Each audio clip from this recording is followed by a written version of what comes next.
예, 안녕하세요. 호시민 여러분, 이준석입니다.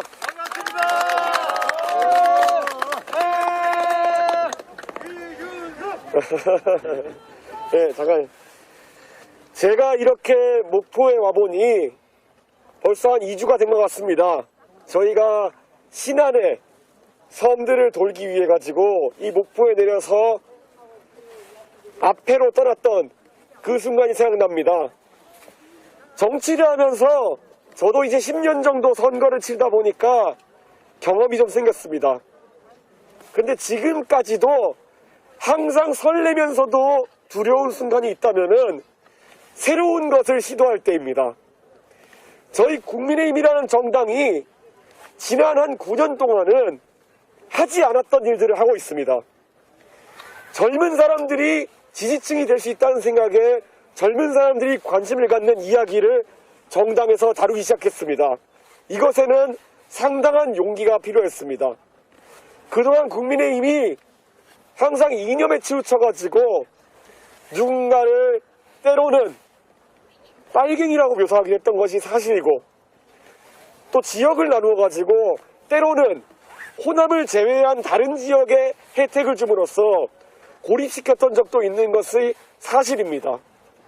제가 이것을 지금 열거할 수 있는 이유는 지금은 저희는 그런 과거와 완벽하게 단절했기 때문입니다, 여러분!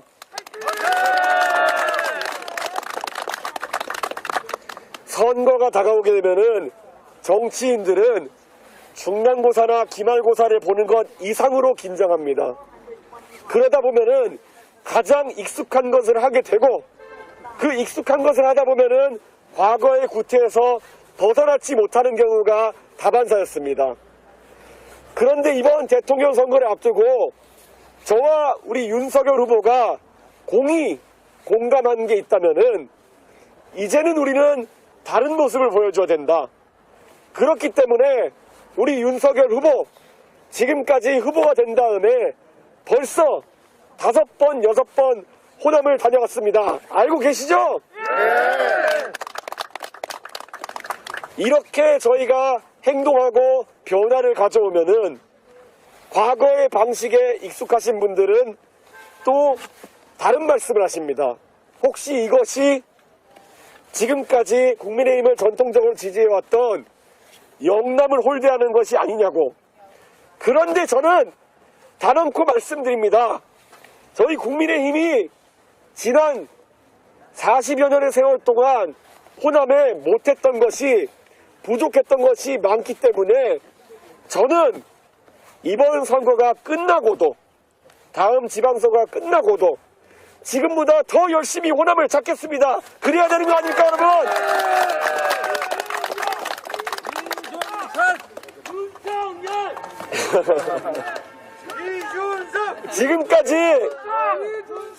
지금까지 국민의힘이 TK나 PK에 집중하는 정당으로 비춰지고 매번 선거 때마다 우리의 익숙함이 이끄는 방향대로 계속 804려만 올랐던 것이 과거의 문화였다면은 저는 단언코 말씀드리고 오늘은 유달산과 함께 하려고 합니다, 여러분!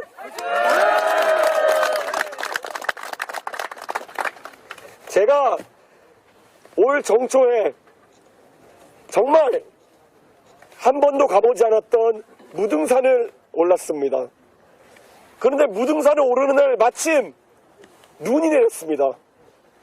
그래서 많은 사람들이 과연 저 눈보라가 몰아치는 상황 속에서 국민의힘이 무등산의 서석대까지 올라가겠느냐, 아니면 올라가는 신용만 할 것이냐 라고 궁금했을 것입니다. 단언코 말씀드리겠습니다. 저 무등산 올라갔고요, 서석대에서 사진 찍었고요, 그 다음에 이틀 동안 들어누웠습니다, 여러분!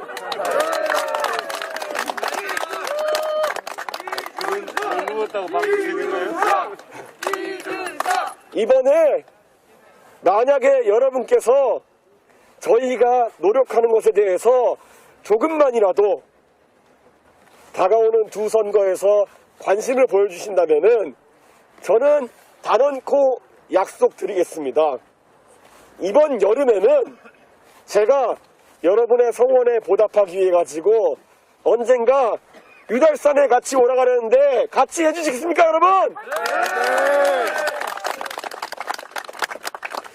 제가 다도해 지역을 돌면서 계속 언급했습니다. 지금까지도 전남에도 한 당이 정치를 독식하면서 지방의 행정, 국회의원 많이 배출했지만은 오늘도 방금 무안에서 왔습니다. 무안 군민들 다 몰아가지고 한 당을 밀어줬는데 아직까지도 예전에 서남권 관문공항으로 많은 국민들이 관심 가졌던 무안국제공항 이거 활성화시키지 못했습니다. 그리고 지역에서 공항을 군공항 이전 문제라든지 모든 지자체장을 몰아줘도 그거 하나 타협하지 못하고 자기들끼리 시간을 끌면서 시간을 보내고 있습니다. 자, 저는 이렇게 단언합니다. 이렇게 된 이유는 간단합니다. 이 호남 지역에서, 특히 전남 지역에서 물론 저희의 잘못으로 한동안 경쟁이 상실되었기 때문입니다.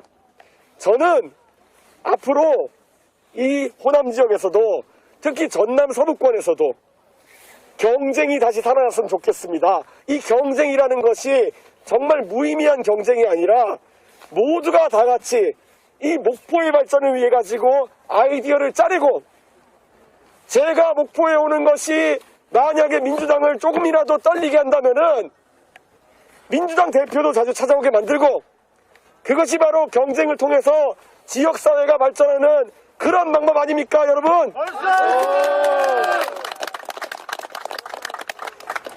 저는 앞으로도 이 길을 계속 가려고 합니다. 과거에 몇십 년 전에 아무도 그 효과를 믿지 않을 때 노무현 대통령께서 꾸준히 일생 동안 동진정책이라는 것 펼치시면서 깨지더라도 부산에 도전했던 것을 기억하시고 저는 그 당시에도 목포의 많은 시민들께서 그것을 응원하셨을 거라고 생각합니다. 지금 20여 년이 지나서 솔직하게 저희가 부족했습니다. 하지만 늦은 만큼 더 빨리 달려보겠습니다. 그래서 저는 이 호남에서 경쟁할 수 있는 기반이 만들어지고 지금 부산이 매 선거 때마다 그 경쟁의 혜택을 누리고 있습니다. 이 목포에 계신 분들도 매번 뉴스를 틀면 들어보시겠지만 여야 양당이 항상 부산에 가서 화려한 공약들을 많이 발표합니다. 가덕도 신공항, 부산 신항 확장, 북항 재개발, 이번엔 엑스포 유치까지 경쟁이 있는 곳에는 치열함이 생기는 것이고 그 안에서 주민들의 수건 사업들이 이루어집니다. 앞으로 이 목포에서도 전남에서도 저희가 이렇게 광장에서 경쟁할 수 있는 그런 환경이 아니라 여러분께서 대표자를 뽑는 과정에서 저희 국민의힘의 사람들도 한 번쯤은 지방의회 의사당 안에서 이야기할 수 있는 기회, 그리고 유세차호에 올라가가지고 당당하게 겨룰 수 있는 기회, 이것이 부여된다면은 저는 그 기회가 부여되는 것만으로도 감사하고 아까 말했던 것처럼 몇십 년 동안 제가 부족했던 것을 압축해서 더 빠르게 목포와 지역을 위해서 봉사하겠습니다. 도와주실 거죠? 예! 제가 이번 선거 중에서 여러 공약이 나오겠지만 최우선적으로 아까 우리 윤영일 의원님 말씀하신 것처럼 이 호남 지역의 공약을 총망라해서 우리 윤석열 후보와 함께 논의하고 또 윤석열 후보는 그것을 손편지라는 방식으로 이 호남 지역에 전달했습니다. 요즘 우표값이 얼마인지 아십니까? 400원이 넘습니다. 호남에 230만 통 편지 보내는데 그 선택 사실 정당에서도 손 떨리면서 했습니다. 그런데 저희가 손 떨리면서도 그렇게 하는 이유는 그렇게 해서라도 저희의 진정성이 조금이라도 받아들여진다면은 그것만으로 저희는 만족합니다. 그리고 감사합니다. 여러분, 2021년 젊은 세대가 정치에 관심이 없다가 관심을 가지면서 요즘 언론에서 젊은 세대의 이야기가 대서득필입니다. 이대남이니 2030이니 양당이 경쟁적으로 그들의 이야기를 들으려고 하고 분석하려고 합니다. 이번 2022년에 대통령 선거와 지방선거를 마치고 나면은 저는 2021년에 2030의 정치혁명을 이어서 항상 대한민국의 민주주의를 이끌어왔던 이 호남에서 다시 한번 정치혁명을 만들어주십시오. 저희가 열심히 하겠습니다. 그리고 여러분께서 그것을 완성시켜 주시는 주인공이 되어주십시오. 꼭 부탁드리겠습니다. 감사합니다.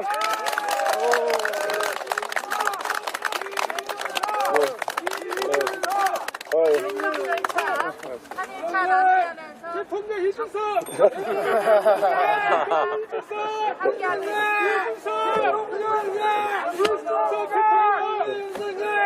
이준석 다음 대통령! 이준석이 대통령이야! 이준석! 당 대표께서 지금 인사 말씀 겸해서 해주셨는데 저희가 기자회견 자리로 마련하는 만큼 질의가 있으시면 한두 건 정도만 저희가 시간 관계만 갖도록 하겠습니다. 혹시 질문사항 있으시면 말씀해 주시죠. 우리 열정 열차 호남 참여 일정이 며칠 전부터 공개가 됐습니다. 오늘 윤 후보님께서는 그 마이크 펜스 전 미 부통령과 함께 하는 외교적인 일정이 있었기 때문에 저에게 사전에 논의가 이어졌습니다. 그래서 그 윤석열 후보께서 상당히 목포 시민들을 뵙고 싶었는데 이번에 이 열정형차 형식으로 뵙지 못한 거를 되게 아쉽게 생각한다고 전해주셨고, 그래서 윤석열 후보의 생각을 대신해서 제가 전해드리게 됐는데, 선거가 시작되면은 꼭 윤석열 후보 모시고 와서 또 목포의 이야기를 듣고 저희의 공약을 알리고 정치 개혁의 방향성을 알릴 수 있도록 저희가 하겠습니다.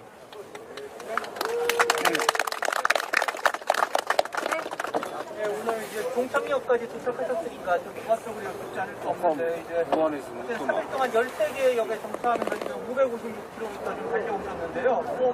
이 선거 사상 초유의 이 열정차 시도에 대해서 좀 어떻게 작평하시는지 총평과 함께 출발할 때만 해도 이렇게 철도 노조에서 반대가 있었고 또 이렇게 여당 일각에서 여러 가지 코로나 창궐 상황으로 해서 공격이 있었다는 것을 듣고 계실 텐데 그런 좀 비판이나 공격에 대해서 어떻게 생각하시는지 모르겠습니다. 우선 기본적으로 무궁화호가 닿는 곳들, 어쩌면 KTX가 생기면서 철도교통에서 중심지에서 멀어진 곳들이 오히려 저희의 정차역이었습니다.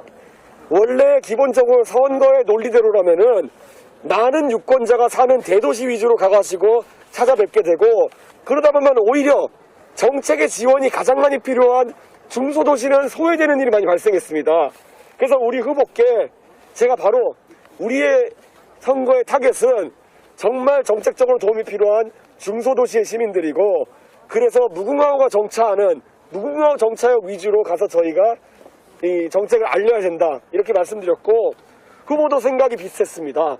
그렇기 때문에 저희가 이렇게 프로그램을 운영하게 되었고, 무엇보다 중소도시일수록 보통은 우리가 보통 역전 앞이라고 하죠. 근데 역전이 번화가의 중심지가 된 거가 있습니다. 그렇기 때문에 최대한 많은 시민을 만날 수 있는 기획으로 저희가 이렇게 설계했고, 무엇보다도 열차라는 공간은 이동 시간에도 그 시간을 효율적으로 활용할 수 있는 너비가 되는 공간입니다. 그래서 온라인상의 유튜브 가보시면은 저희가 방금 전에도 무안에서 목포로 이동하는 동안에 우리 윤영일 의원님과 또 위원장님들 모시고 결국에는 목포 이야기를 먼저 차 안에서 이야기하고, 굉장히 시간 효율적으로 아까 정 기자님 말씀하신 것처럼 10여 개의 도시를 3일 동안에 저희가 돌면서 아주 밀도 있는 이야기를 하게 된 것입니다. 그래서 이 방식은 원래 사실 이번에 미국의 대통령이 된 바이든 대통령 같은 경우에도 원래 열차를 이용한 선거 유세 이런 것들 진행한 바 있고, 과거에 로널드 레이건 대통령 같은 경우에도 이 열차가 오히려 비행기보다 시민과 소통하기에 좋은 수단이다, 그래서 유세에 활용한 바가 있습니다. 저희가 어쨌든 규정에 따라 가지고 코레일에서 이렇게 열차를 전세 내 가지고 하게 됐는데, 아마 코레일에서도 이런 협조 요청이 처음이었을 텐데 도움을 주신 분들이 많아서 감사하고, 또 철도 노조가 우려하는 사항들도 있었다면은 그런 부분은 저희가 충분히 의견 반영해서 그분들의 의견 또한 포함시켰고, 다만 그분들이 좀 마지막까지 본인들의 의견을 이야기하고 싶었던 부분은 KTX와 SRT로 이원화된 철도 운영 체계를 일원화해달라는 그런 취지에서 그런 어떤 시위나 집회를 하신 것으로 알고 있습니다. 근데 그 부분은 저희가 어쨌든 지금 단계에서는 철도 민영화의 계획이 없고, 무엇보다도 철도사 선진화 방안에 대해 가지고는 아직까지는 저희가 추가적인 의견이 없는 상태입니다.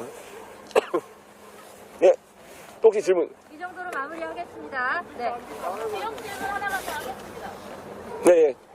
지역 관련 질문 하나만 더 하겠습니다. 저희 전남 알선수 방역단체 중에 유일하게 의뢰가 없습니다. 지난해 말에 우리 주무부님께서는 의뢰 신설보다는 우리 전남대 의대 문헌을 설치하는 게 어떠냐라고 말씀을 하셨는데 여기 아직 백대로의 입장이 이 부분에 대해서는 제가 우리 후보와 직접적으로 대화를 나눠서 정확하게 말씀드릴 수 있습니다만은, 우리 후보는 이 지금 남원이라든지 아니면 순천이라든지 아니면 여러 지역에 의대 설립 요구가 많은 것을 알고 있습니다. 근데 그것에 대해 가지고 지금 민주당 측에서 이야기하고 추진하려고 하는 공공의대나 이러한 방식은 오히려 지역에 정착하기에 어려운 부분이 있을 수 있다는 판단 하에 저희가 최적화된 방식을 고민하고 있는 것입니다. 그래서 저는 이렇게 생각합니다. 공공의대라고 하는 것이 별도 의대로 존재한다고 했을 때 그런 것들은 지속 가능성이나 아니면 지역과 연계성이 떨어질 수가 있습니다.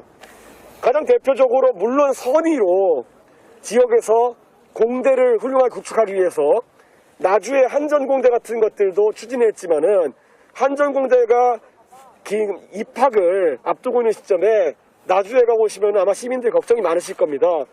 한전공대가 아직까지 제대로 기능할 수 있는지에 대해 가지고 우려를 가질 정도로 설립 경과가 더딘 상황인데, 이런 것처럼 최근에 대학의 문화라든지 이런 것들이 융복합격대로 가는 상황 속에서 어떤 단과 의대 설립 같은 경우에는 공공의대의 성격이라고 했을 때 더 추진되기 어려운 감이 있고, 우리 후보는 지역의 의료 체계가 지금보다 훨씬 더 고도화되어야 되는 것에는 이견이 없습니다. 하지만 아까 말했던 것처럼 특정한 어떤 지방에 지금 거론되고 있는 공공의대 방식이라든지 아니면은 또 특정 대학교를 열거해서 하는 방식에 대해서는 아직까지 좀 유보적인 입장입니다. 근데 이 부분은 당연히 대선을 뒤따르는 지방선거에서도 저희 당에서 이 부분에 대한 세밀한 공약을 내지 않을 수 없습니다. 그렇기 때문에 지역의 의료 고도화 문제에 있어가지고는 저희가 민주당과 경쟁할 수 있는 훌륭한 아이디어를 내겠습니다. 네. 마무리 되셨을까요?